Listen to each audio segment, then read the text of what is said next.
Growing up as a kid watching TV, Skip Bayless was always billed as the antagonistic bad guy character on ESPN, and now playing the same role at Fox Sports.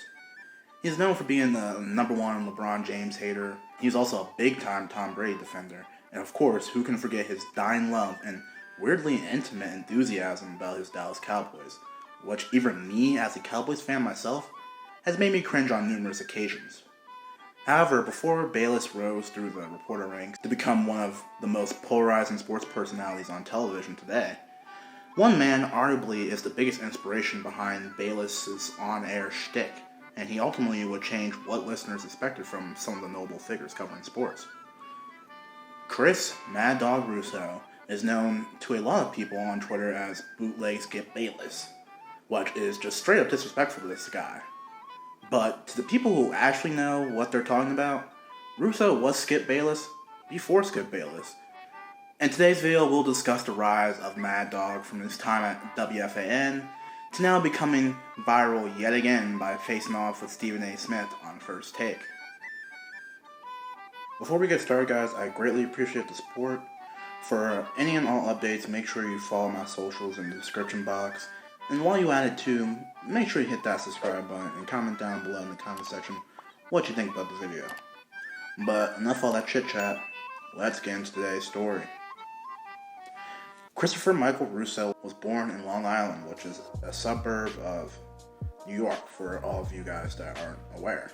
Unlike his longtime partner, Mike Francesa, Russo grew up rather well off, having attended private school throughout his entire youth. He graduated from Rollins College with a degree in history, despite always planning on becoming a sportscaster. And while he was at school, he also worked for the school's radio station.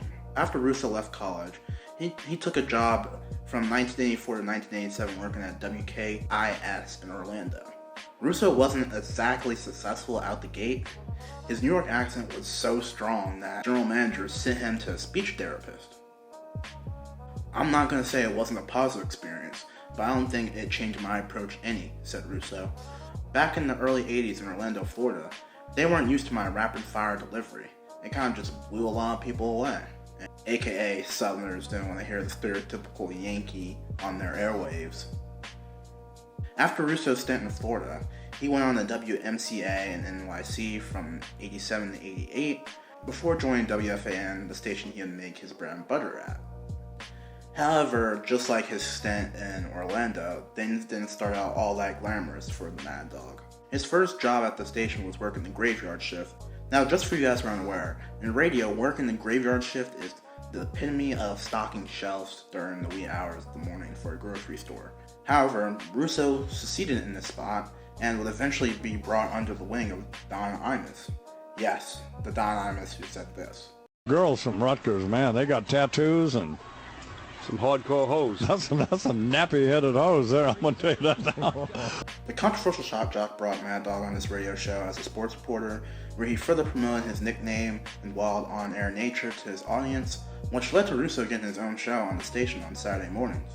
He slowly moved up the ranks of the station, making it all the way up to being a co-host of the mid-morning show.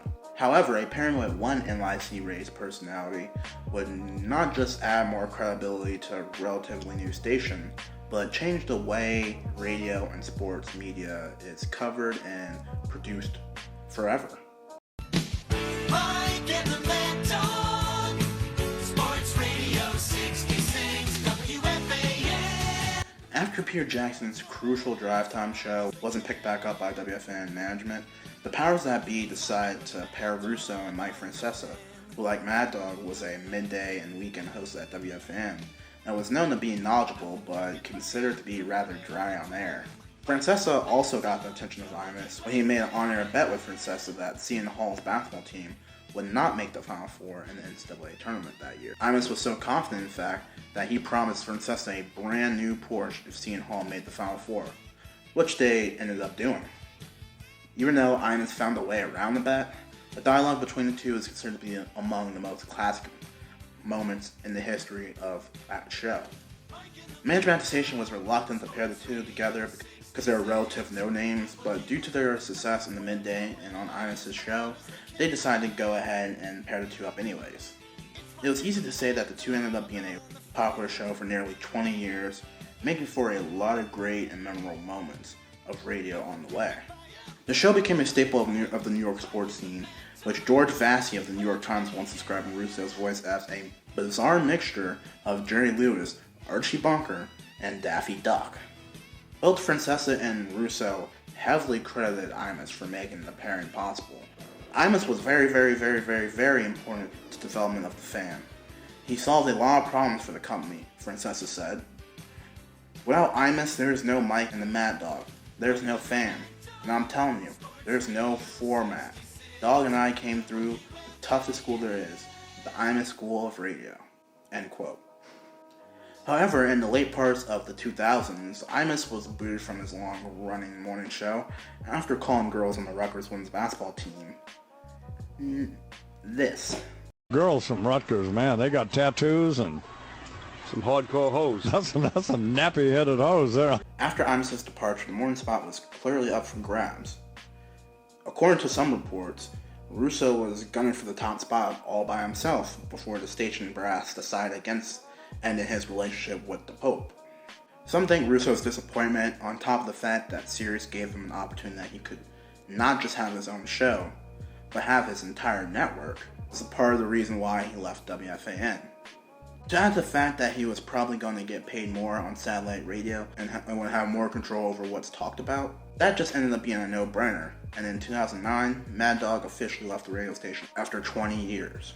Following his departure from WFAN and his new venture at Sirius, Russo continued making a name for himself, appearing on multiple sports networks, making viral moments on his own show, reuniting with Mike Francesa for a one-time show, and eventually heading to television, first with High Heat, and now his most recent and highly publicized appearances on ESPN First Take to take on Stephen A. Smith on Wednesdays, where people who've never heard or never seen Mad Dog called him the bootleg Skip Bayless or Walmart brand Skip. Despite the critics, some believe him and Stephen A. Smith create great television, and some are wondering if the network could persuade Mad Dog to become a full-time co-host alongside Smith. Some of his takes, similar to Bayless's takes, have caused a lot of controversy in the past and in the present. Most recently, his take on Larry Bird being the best player ever, dissing Steph Curry every chance he got, and for criticizing Draymond Green during their playoff game against the Grizzlies, telling the All-Star to just shut up and play. To put a bow on this today, is the criticism of Russo's argument on First Take fair? Absolutely, but do not disrespect him as bootleg or Walmart Skip Bayless. Mad Dog transformed the way we consume sports media, for better and for worse. That makes him a pioneer in today's landscape of highly scripted debate shows. Now, as for some of his takes, he's from the old school days, where the black athlete did just shut up and dribble, because they had no choice but to. Some of his takes definitely lean a little bit more towards the racial side of things. Do I think he is one? Possibly, once we consider the fact that WFAN has an ultra-conservative frat bro type of vibe to the place. And they did employ guys like Imus, and have given a second chance to Craig Carton, a guy who stole millions from countless of victims to fund his gambling problem. However I may feel about Mad Dog with his new refound popularity and emergence on ESPN debating Stephen A. Smith on Wednesdays, this certainly won't be the last we hear of this wacky and polarizing TV pundit. And who knows, maybe we'll find him as a full-time regular on First Take. Wouldn't you just love that? If you liked today's video, do not forget to leave your boy a comment, like and hit that subscribe button, pound that notification bell so you don't miss another video. Make sure you follow me on Twitter and Instagram. The links for those are in the description. But until next time, guys, peace.